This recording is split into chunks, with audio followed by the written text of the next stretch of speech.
Ladies and gentlemen, the President of the United States.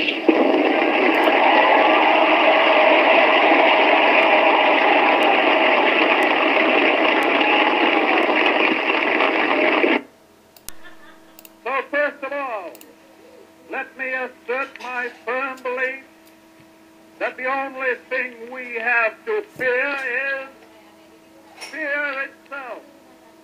Nameless, unreasoning, unjustified terror, which paralyzes needed effort to convert retreat into advance.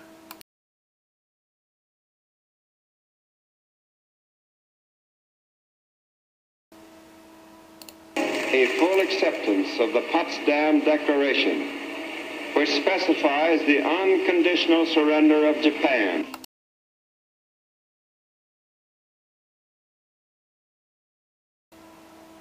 The President and the executive branch of government will support and ensure the carrying out of the decisions of the federal courts.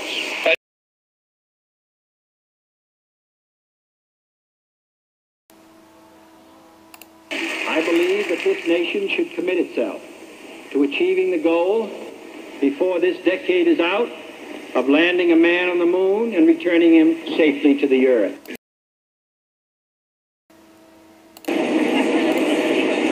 This is a sad time for all people. We have suffered a loss that cannot be weighed.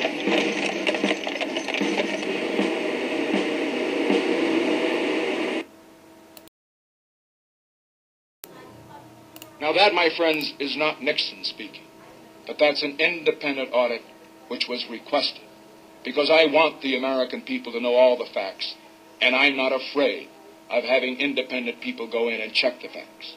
And that is exactly what they did.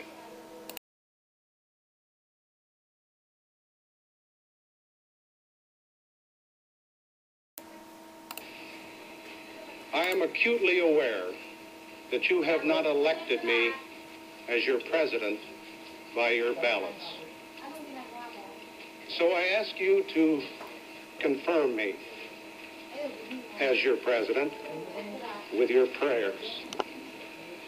And I hope that such prayers will also be the first of many.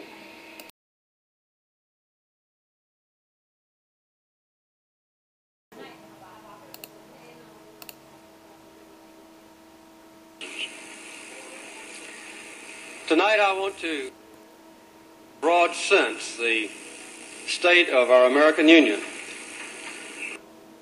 We are building a new foundation for a peaceful and a prosperous world.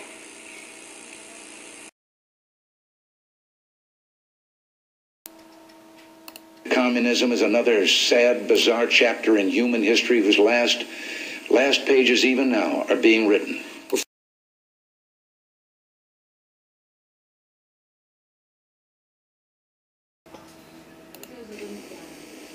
I come before you and assume the presidency at a moment rich with promise. We live in a peaceful, prosperous time, but we can make it better. For a new breeze is blowing, and a world refreshed by freedom seems reborn. For in man's heart, if not in fact, the day of the dictator is over.